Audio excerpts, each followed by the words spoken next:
What's up, everybody? It's Make It Make Sense. We are about to go over some stuff that does not warrant playing this intro. So we're not going to do the intro. The stuff that we're about to discuss is definitely going to be triggering to some of you guys. You saw the title, so we're about to get right into it. Before we start with the lawsuits, though, what the hell is going on with Funkmaster Flex? I really don't know anybody who maybe he just has an issue with Shine, because I can't imagine anybody in present day really defending Diddy. Honest to God, like this, I don't understand this. So we're just gonna listen to it. This is what he had to say. With the dudes he had in the club, not Puff. So I want to make sure, because this has been bothering me for weeks. So when somebody tries to say they the scapegoat or they were used, it's been bothering me, and I'm gonna keep it a buck. Sean, I love you, bro, and I know what you've been through. No, I don't, but you're a liar. You're a stone cold faced liar, Sean. For a little background, I don't know if you guys saw this or not, but Shine has his own documentary coming out. So this is in a direct response to that. First of all, you remember when D-Rock had to beat you up at that studio because you were feeling yourself? You lucky you signed the Bad Boy, because if you did not sign the Bad Boy and you signed the Def Jam or anywhere else, they were gonna pound you out like the day they beat you up at that studio. Sean, you can't lie with me around, bro. Did he say they, meaning they jumped him? Is that a flex? No pun intended. Did they say D-Rock, or did he say they beat you, they pounded you? Because jumping somebody is never a flex. And I'm going to tell you something else, Sean. If you hated Puff so much, when he got the key to the city, you were in the trailer. Sucker. You're a sucker. I can't stand you. You got no guts. You went to... He started off saying, I love you. Now he can't stand you. Jail because you took out your gun because you were scared to get punched in the face by some dudes that you knew that were your people that you jerked. You jerked them because you assigned to them first, Sean. Sean, you assigned to those dudes first. I am going to expose you, Sean, because you're a liar. You could fool your country on who you are. You ain't fooling me. Because you're a great judge of character? You had 10 record deals because you sound like the Notorious B.I.G. and he died. Everybody wanted to spit in your face back then, Sean, including me. Because you sounded like Biggie. And he was capitalizing off of something. Don Pooh, I apologize. I know I said I wasn't going to say something tonight. I'm sorry. Sean, your records were whack too. I'm going to wait till your whack-ass documentary come out. And I'm going to destroy you. You're a liar. This is a documentary? Oh, yeah, it's on Hulu. So are y'all thinking that this is just for a little bit of clout because Diddy's a hot topic and has been a hot topic for a minute, and he's just trying to get in where he fits in? I did think he kind of sounded like some of the inflections in his voice kind of gives Jag when Jag is being real passionate about a topic. I did kind of think that. Somebody put it in the comments. He do kind of, it was given a little bit Jag. I'm not going to lie. Saying that he was framed and he was whatever, and you know, he was the scapegoat and everything else. You're a liar. You couldn't even come through that tunnel. They would have slapped you. You had to come through with 1,000 goons. Yo, what? Wanted your head because you had no respect for Biggie. Also, I want to point out that I have never heard Funkmaster Flex condemn Diddy in the same way he's condemning Shine. Are y'all picking up on that? That ain't your natural voice. You're a goofball. You went to jail because you were scared. And a problem. The victim has come out and said that Diddy was the person who pow-powed her in the face. So unless you were there in the club and you were a witness, I'm not really understanding where this is coming from. It's pretty left field. You're talking about him sounding like Diddy. I mean, like Biggie. Yes, he did sound like Biggie. That's why they pushed him so hard. This was after Diddy was gone. But you're not talking about Diddy trying to replace his deceased big artist with another person that sounds like him. You're talking about him as if he's the clown. But the man you're kind of low-key defending in this is the one who put him on. I can't make sense of this. I don't even know. We're just gonna have to put him on the watch list. Did he call you? Did you get a jailhouse call from Diddy? We'll see. But let's move on to this because this story popped up this morning, and I can't say that I was surprised. Authorities launched interagency operation at federal jail in New York housing Sean Diddy Combs. Investigators from various federal agencies launched an interagency operation on Monday at the troubled lockup in New York City where Sean Diddy Combs is being held. The investigators from the Bureau of Prison, the Justice Department's Inspector General's office, and other law enforcement agencies descended on the Metropolitan Detention Center in Brooklyn on Monday. The Bureau of Prison said in a statement to the Associated Press, "The law enforcement operation is designed to achieve our shared goal of maintaining a safe environment for both our employees and the incarcerated individuals housed at MDC Brooklyn." Prison officials declined to provide specific details about the operation Monday morning.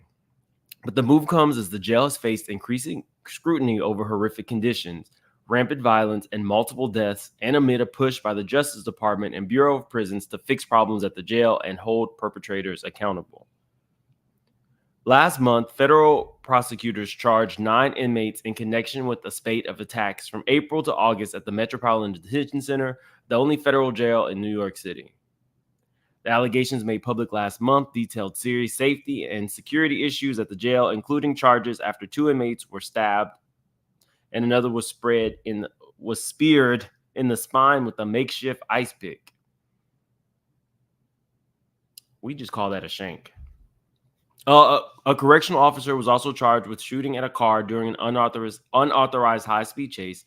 The criminal charges offered a window into violence and dysfunction that has plagued the jail, which houses about 1,200 people, including Combs and Sam Bankman-Fried, the founder of the collapsed FTX cryptocurrency exchange. In a statement Monday, the Bureau of Prisons said its operation in Brooklyn was pre-planned and that there's no active threat. I do not believe that. I believe that they said, clean up your effing act because we do not want this to be the reason that Diddy gets bail or gets moved to that jail in a district with his good friend, where his good friend is the mayor. I do not in any way believe that this was pre-planned. Y'all already let people die on your watch. But Diddy gets in there, and now all of a sudden you have this urgency to correct all the issues that have been plaguing this place for years. Mark my words, this is more about Diddy and not getting him released than anything else. But in all honesty and fairness, the people who work at the prison should feel safe. If you're having situations where jailed people are getting ice picks, that's a problem. Lana says, Mims, can you find out what happened to the boys in the Black Rob video? Can you find out if Diddy's finances are in a trust? Can you find out if the call released from jail was real? I've been really holding back judgment on the call that got released from jail. But in all honesty, I feel as if it were authentic, then we would already have a memo in the court record saying, see, this is why Diddy is not safe here. He can't even make phone calls. That I don't know. I still need to reach out to the guy who released it. But in terms of that, I really do feel like if the call was authentic, his attorneys would have gotten hold of that already and tried to use that as a viable reason why he needed to get released. We got over 2,000 in the chat, guys. Definitely hit that like button. Let's see where we are on likes. We don't even have 500 likes, and we got over 2,000 watching. What's up, Crystal Cove? Funk sounds like he's missing sipping Diddy's baby oil.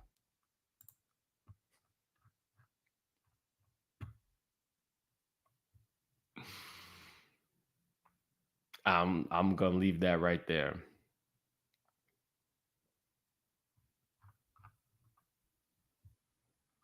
Yeah, I'm gonna leave that right there.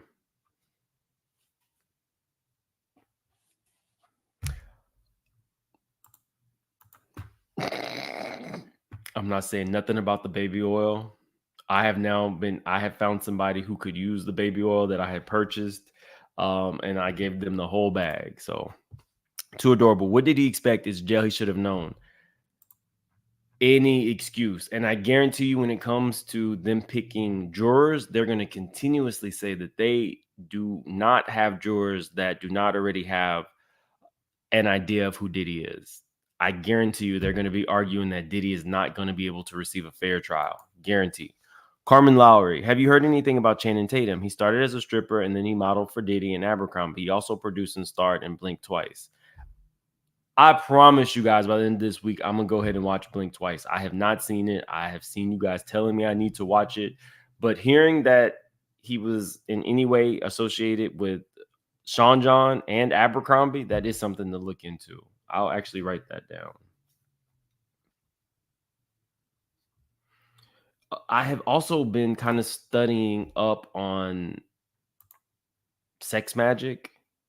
So look out for that video. I don't know if you guys knew that that's a thing, but it is a thing. And I'm seeing too many connections with how Diddy moves for there not to be something there. So we'll be hopefully able to discuss that this week. Okay, so trigger warning. There are 2 new cases and 2 cases that we had not reviewed yet. So trigger warning. Some of these people are underage. So if that triggers you, I'm definitely giving you heads up now. But let's start. Again, these are Busby lawsuits. This one is a John Doe. We don't need to read it because all of his, let me see, what does he call this? His introductions are always going to be the same. So we're moving straight to the factual allegations. What's up, Brady? I see you in here. In 2022, John Doe, a then 17-year-old aspiring artist, hoped to break into the music industry. A separate individual with ties to Combs and his music and business enterprises recruited Doe to attend a party at a penthouse at a Manhattan hotel. The recruiter promised the event would be filled with artists and industry celebrities and professionals, providing an opportunity for plaintiff to promote himself. The recruiter assured Doe that he would have the chance to connect with influential industry leaders who could pave the way for his advancement. Doe, eager for the opportunity, saw the party as a chance to network, create connections, and advance his career as an artist. When Doe arrived at the penthouse, he immediately noticed Combs among other well-known musicians and industry persons. Combs greeted Doe and offered him a drink. Trusting the gesture, Doe accepted.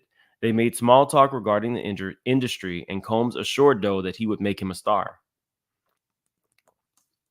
Shortly after, Doe began feeling strange. He felt dizzy, weak, and confused, far beyond what he would expect from having consumed a single drink. Now, this probably will seem small because of what we're about to go through, but you go to an industry party at 17 and they're offering you alcohol. And it seems like it's just par for the course.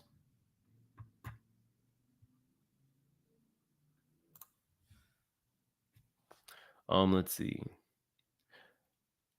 It became clear to him that something was wrong. He realized later he had been drugged.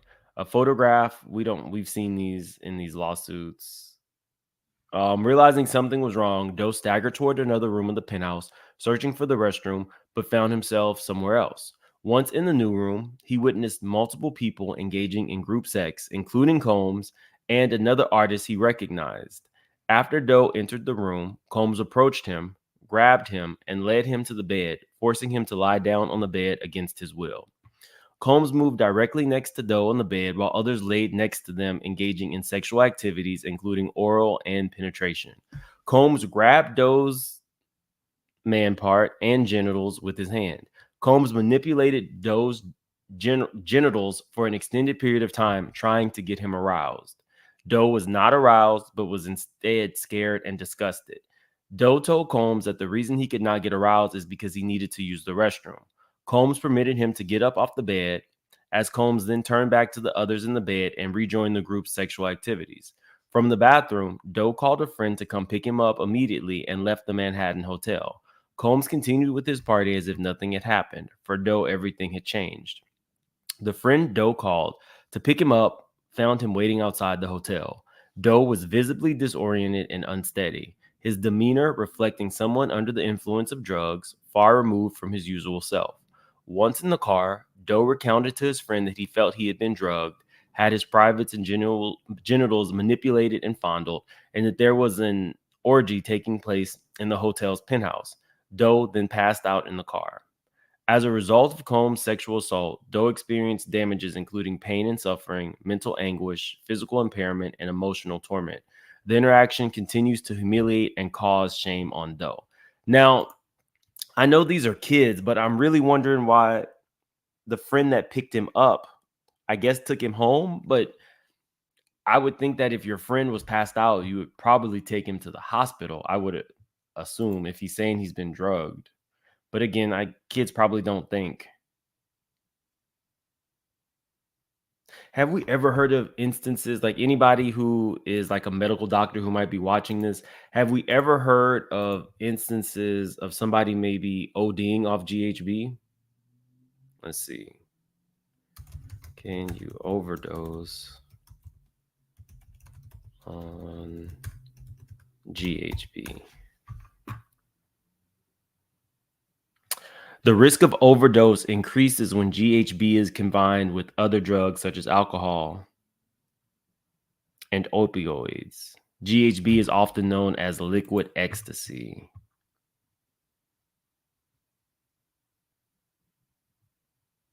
GHB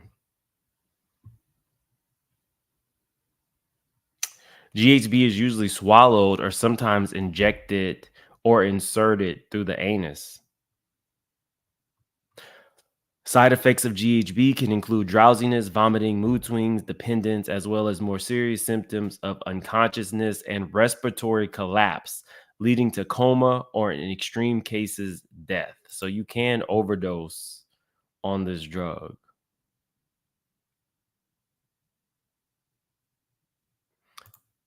Nasra says GHB alone cannot result in overdose.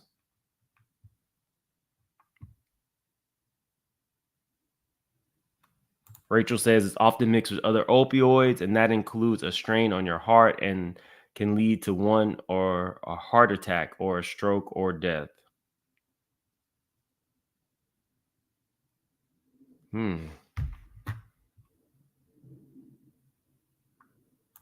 What happens is that you can't breathe on your own when mixed with sedatives. Damn. Okay. So you can overdose. So just a point, like a takeaway. If you ever feel like you've been drugged, definitely go to the hospital, because you might think that you could sleep it off, but depending on what else you took, you may OD. Damn. Okay. Thanks for the medical professionals in the chat. As a result of Combs' sexual assault, Doe experienced damages including pain and suffering, mental anguish, physical impairment, and emotional torment. The interaction continues to humiliate and cause shame on Doe. Further, this assault ultimately shattered Doe's passion for music, leading him to abandon his aspirations entirely. The reality and dark underbelly of the industry, as revealed through his encounter with Combs, ended his desire and dreams to pursue a career in that world. Because of Combs' power and notoriety, Doe was afraid to immediately report what happened. The longer he waited, the more difficult it was to report. Doe became yet another sexual assault victim of Combs through the same pattern and abuse of influence Combs exercised over others previously. Okay, so we're moving on to the second lawsuit. Factual allegations. At the time of the incident described, plaintiff actively participated in the music scene and operated a private security service. Let's see.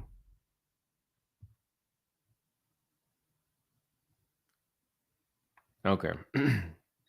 Plaintiff managed a crew of approximately 85 individuals, primarily based in New York. He typically staffed about 10 members of his team to major events to ensure adequate security for artists.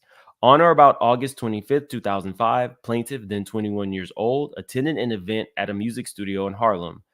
The studio was a known location frequented by influential figures in the music industry, including prominent rap artists.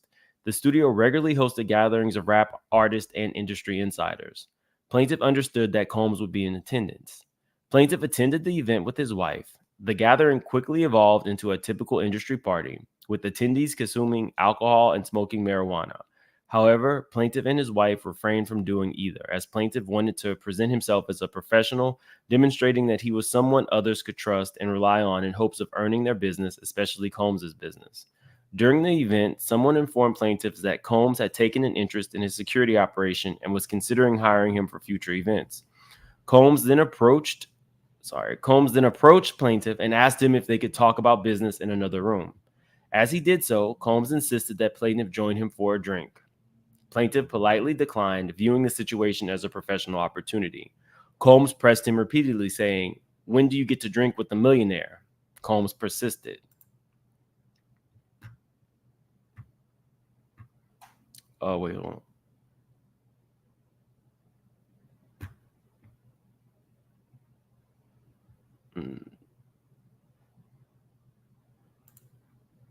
What's Chanel's reality? Where can we watch Blink Twice? I have no idea, but I'm gonna have to watch it because they then told me I need to watch that movie. All violent criminals deserve to be jailed where Diddy is. Diddy married Satan 30 years ago. Truer words were never spoken, Chanel. I'm telling you, once you start looking at this like sex magic stuff, it definitely it tracks with what we've been seeing with Diddy. They're saying you can get it on Amazon Prime or Netflix. When do you get to drink with the millionaire? Combs persisted. Not wanting to be rude and hoping to earn Combs' trust and ultimately business, plaintiff gave in and took a drink from Combs. Plaintiff felt uncomfortable with the situation but continued his conversation with Combs, viewing it as a valuable business opportunity. After finishing his drink, plaintiff began feeling dizzy, weak, and confused, far beyond what he would expect from having consumed a single drink.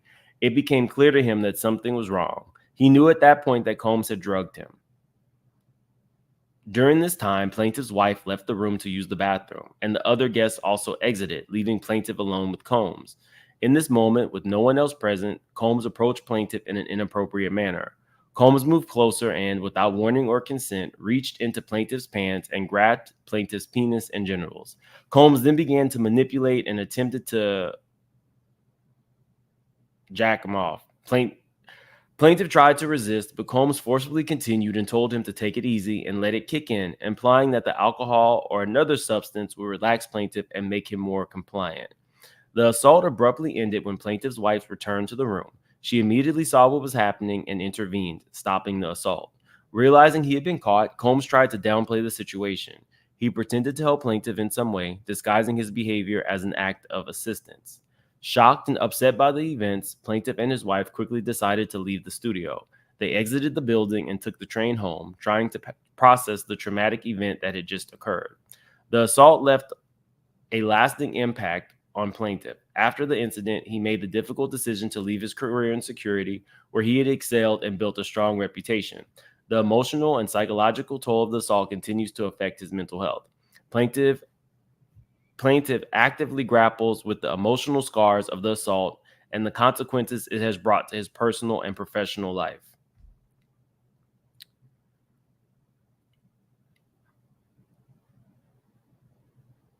So, One thing I will say about the Busby lawsuits, I've talked to a couple of attorneys now, and we've seen very, very detailed complaints. So I asked the attorneys basically the same question. What benefit would they have for not giving a detailed complaint? Like, what happened? Did he sleep all day? Did you go to the doctor? Did you talk about it with a psychologist? But they said that typically you want to be detailed, but if you are leaving some details out, it's okay as well because then they can come out later. So I was like, okay. Because to me, I feel like these Busby lawsuits, he's just churning them out, but they're very, very vague.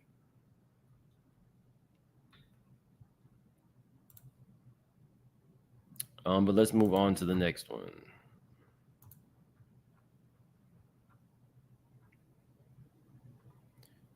Okay, factual allegations. Now, this is the one for the 10-year-old. I know we got like over 3,300 in the chat. I don't know where we are on likes though. We don't even have 1,000 likes. Definitely hit that like button. If you're new to the channel, please subscribe.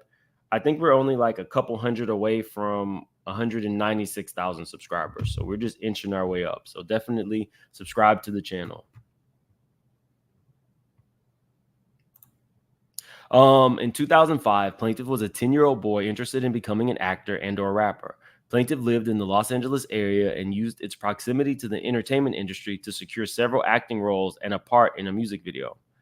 To help their son's burgeoning career, Plaintiff's parents found and hired an industry consultant through an internet ad.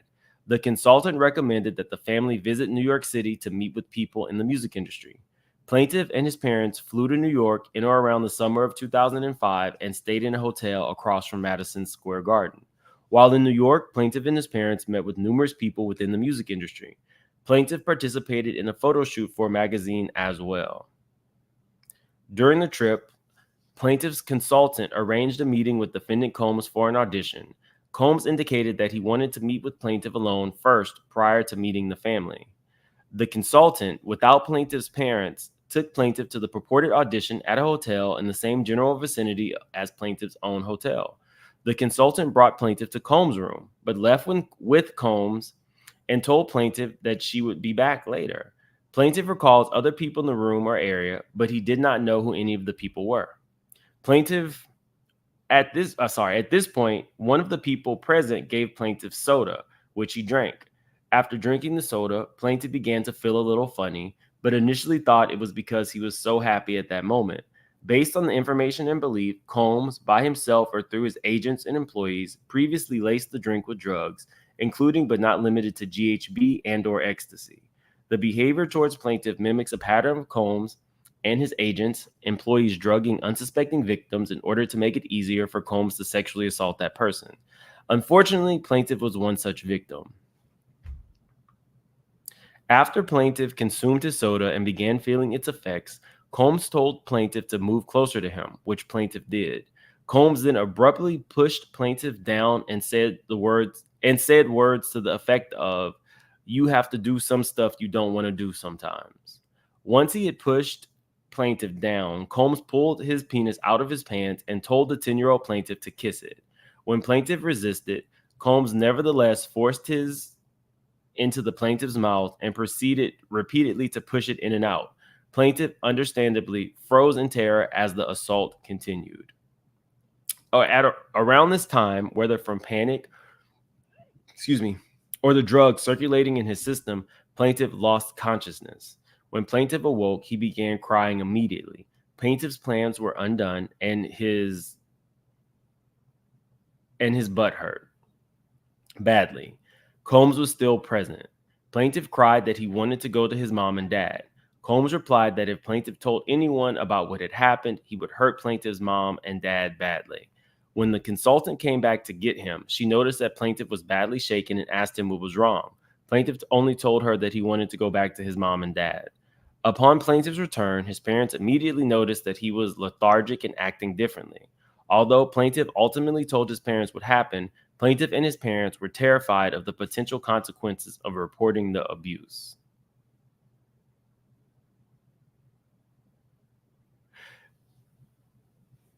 Now we have these conversations now pretty frequently.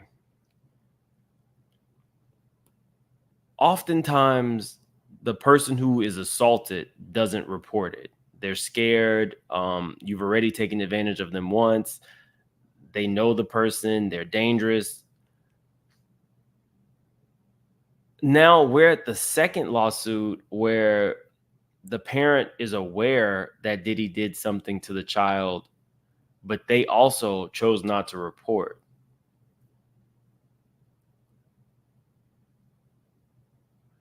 I don't know. I mean, I guess if we have therapists in the room, you could kind of chime in now.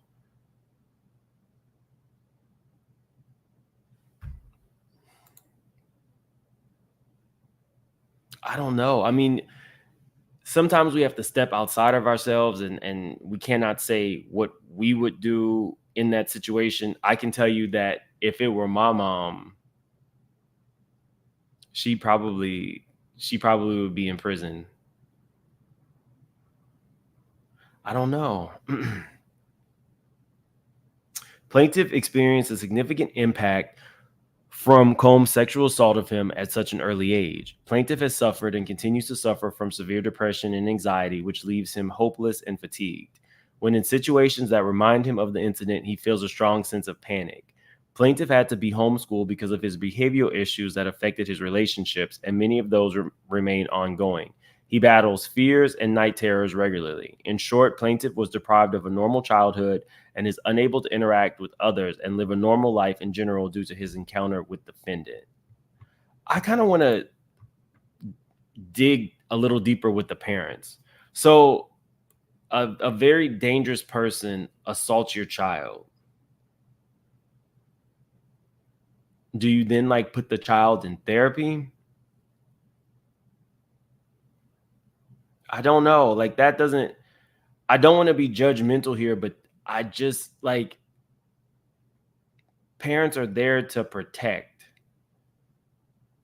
If you're going through the motions to make them a celebrity, you're visiting New York and having them take meetings so that they can be famous after you see or you hear what has happened to your child, what steps do you then take to protect them? If they're not going to be, if you're not going to report it to the police, did you at least try to take the kid to a therapist? Did you guys talk to maybe a priest or a pastor or something? Like, did Diddy then get to the parents? Were they like, I have questions.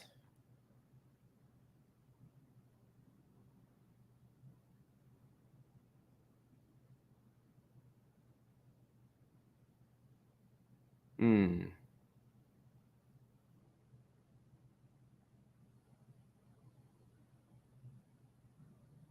I don't know.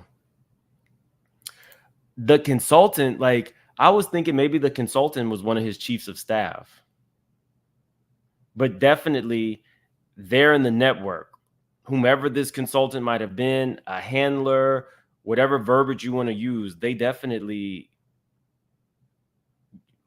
at the very least, were complicit. If they're going to act dumb and say they did not know what Diddy did, you saw the kid crying and you're asking them, what's wrong? They weren't crying when they got to them.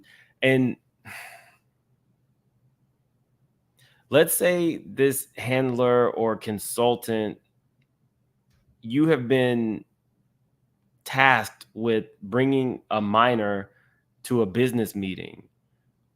Why would you leave that minor in a room with an adult? That doesn't even sound right. Like, it's not your kid. Why? Like, none of this sounds right. I feel like this consultant was also part of the network, to be honest with you. Okay, we got one more. And this one is somebody who was participating in Making the Band. Making the Band was a reality television series that aired on various networks, including MTV from 2000 to 2009. The show, created by Lou Pearlman and later produced by Combs, followed the formation of musical groups through a competitive audition process. Aspiring singers and performers competed for a spot in a new music group, which the ultimate goal of signing with the ultimate goal of signing a record deal and achieving fame. The show combined elements of traditional talent competitions with the drama of reality TV as participants lived together and faced eliminations based on their progress. Throughout the series, contestants underwent rigorous challenges, including vocal and dance training, live performances, and personal development tasks, often under the intense scrutiny of industry professionals like Combs. In or around 2008, Plaintiff, then 17 years old, participated in a three-day audition for making the band, having seen the opportunity online and through newspaper advertisements. During the audition process, Plaintiff advanced to a stage where contestants met individually in private rooms with Combs and his bodyguard. On the first day of the audition, during a one-on-one interview, Combs asked Plaintiff hypothetical questions about handling situations involving sexual pressure. Do y'all think that this was taped for the show? Hold on. Why is my phone blowing up?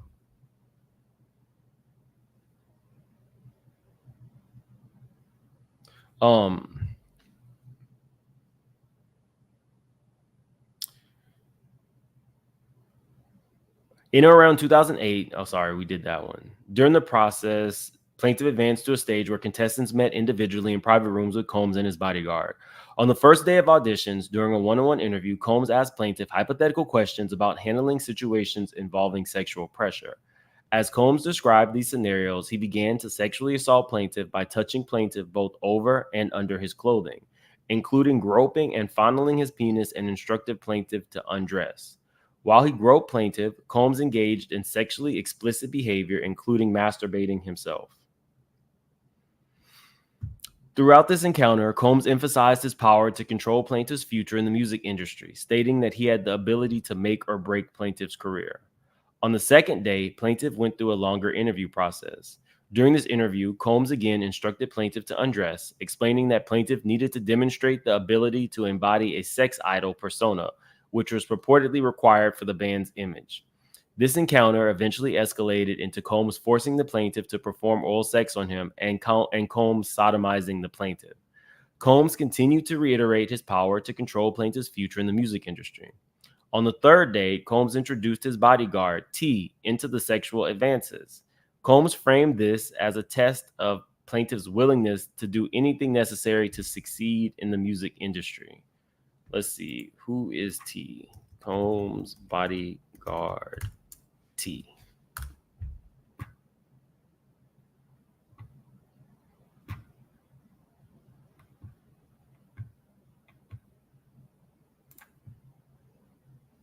I'm not seeing anything right off the bat. Do any of you guys know who T might be?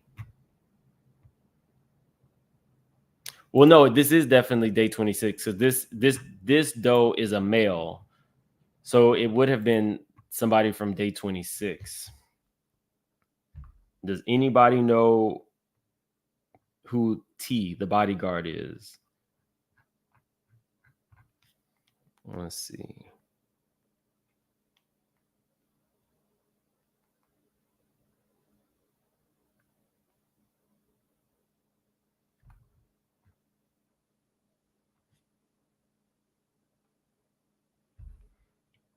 Yeah, I don't know. I mean, he's had a lot of bodyguards. We know it's not Big Joe. We know it's not Gene Deal. It's 08, so it's not Wolf.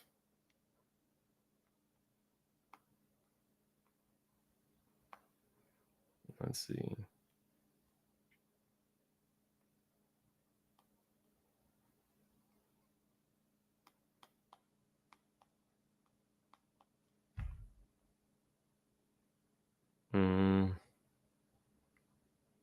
This man has had a lot of bodyguards.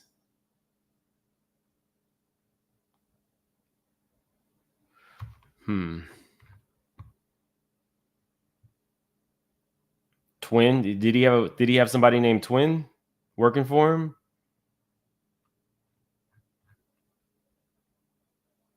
I don't know.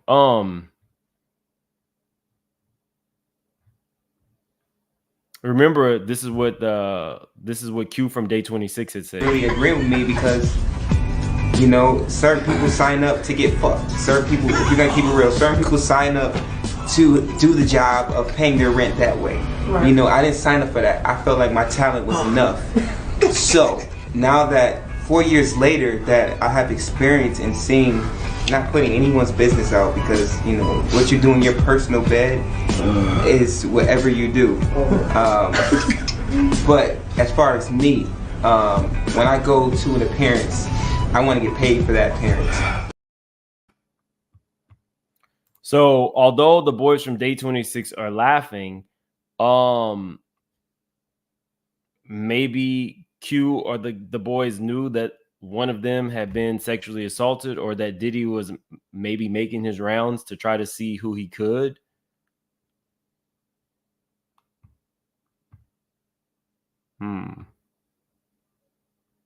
Check the body language in the video. Really agree with me, because you know, certain people sign up to get fucked. Certain people, if you're gonna keep it real, certain people sign up to do the job of paying their rent that way. Right. You know, I didn't sign up for that. I felt like my talent was enough. So now that 4 years later that I have experience in seeing, not putting anyone's business out, because you know what you do in your personal bed is whatever you do. But as far as me, when I go to an appearance, I want to get paid for that appearance. Willie did not seem to find it as funny, and nor did the dude sitting next to him. I can't remember the one sitting next to him, but he had the best voice in the group. He was kind of the more like the heavy set guy. I can't remember his name, but he definitely had a really good voice. Yeah. Willie didn't seem to find it funny.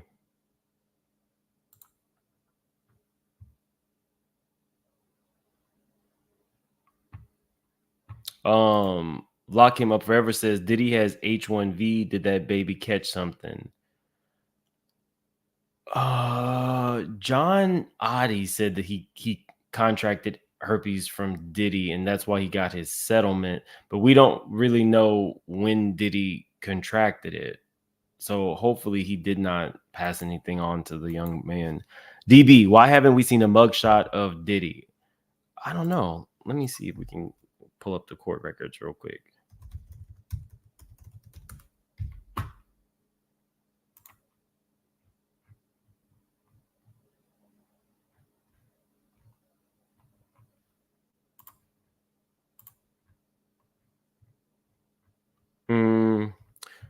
I'll take a minute and look for it a little bit later. If I can find it, I'll show you guys on the video tomorrow. But let's continue on.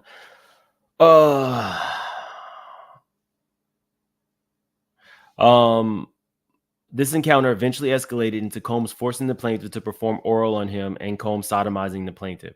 Combs continued to reiterate his power to control plaintiff's future in the music industry.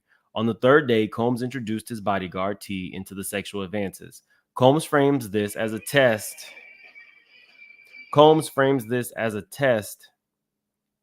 Of plaintiff's willingness to do anything necessary to succeed in the music industry.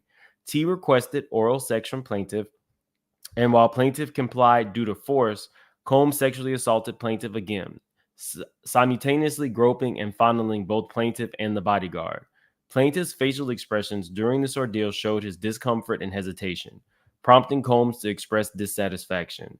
Combs stated that plaintiff's demeanor suggested an intention to report the incidents, and as a result, Combs said he would be keeping an eye on plaintiff. Ultimately, this led to plaintiff's elimination from the competition, as Combs claimed that plaintiff was untrustworthy due to his reservations about performing oral sex on his bodyguard. Now, that's some coke shit. Literally, that's a real coked out way to think. Combs stated that the plaintiff's demeanor suggested an intention to report the incidents. That's some coke stuff. Though, like, coke people are the most untrusting, paranoid people. That is we're gonna call that a coke concept. So you're already being forced to do this shit. Now he wants you to smile or look like you're enjoying it when maybe you're not even into men. And then he gets kicked off the competition. I'm gonna have to go back and watch some of the old Making the Bands. As a result of these assaults during the audition process and plaintiff's reactions to them, plaintiff was excluded from further opportunities in the competition and was unable to return to the music industry for 7 years. Plaintiff continues to deal with mental and emotional anguish from the assaults. Crystal Cove, thanks for the super chat. I don't understand why all of these parents allow their kids to go off with Diddy or any other adult. A kid cannot decide or sign shit, so why just let your child go off like that? I got the same question, Crystal. The G listed. Thanks for being a member for 5 months. T might not be the first name of the security guard. T could be Fahim Muhammad or Corey Gamble for all we know. True. True.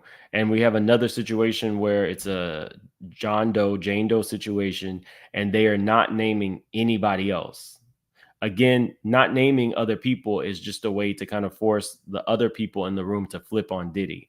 But I know Diddy's the one with the money, but if the bodyguard also sexually assaulted you and you allow them to sign was it a proffer agreement stating that they won't be charged for it if they flip on Diddy, I still don't feel like that makes the victim whole.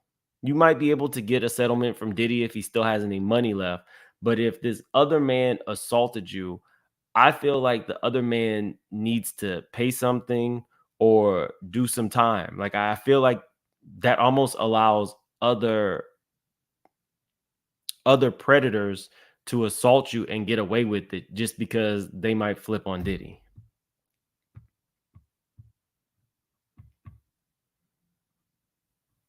Corey Gamble was the bodyguard. I thought he was more like an assistant. I didn't know he was actually a bodyguard. Now, what was Hips gonna do? Like, honestly, Hips does not look like he can run too fast.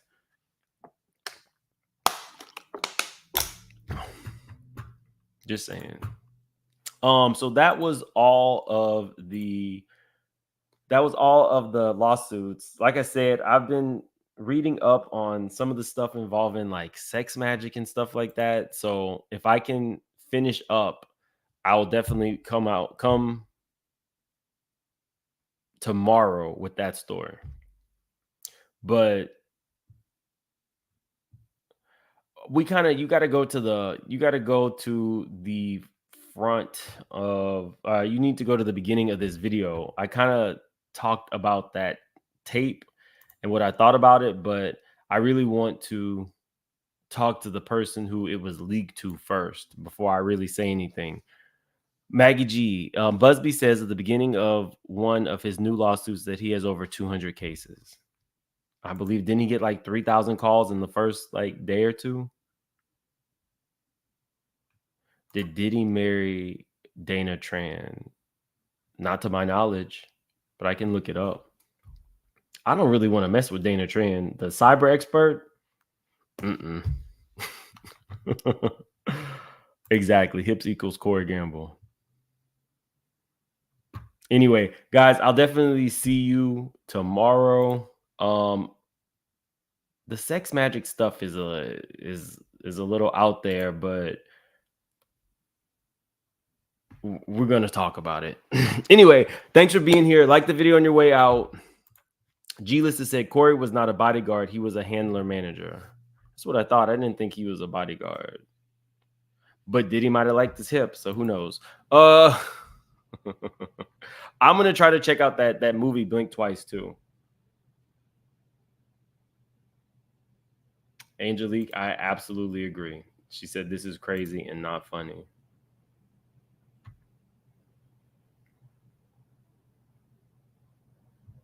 Anyway, yeah, I'll see you guys tomorrow. Definitely like the video and subscribe. We are super close to our 200K, so I will see you guys later.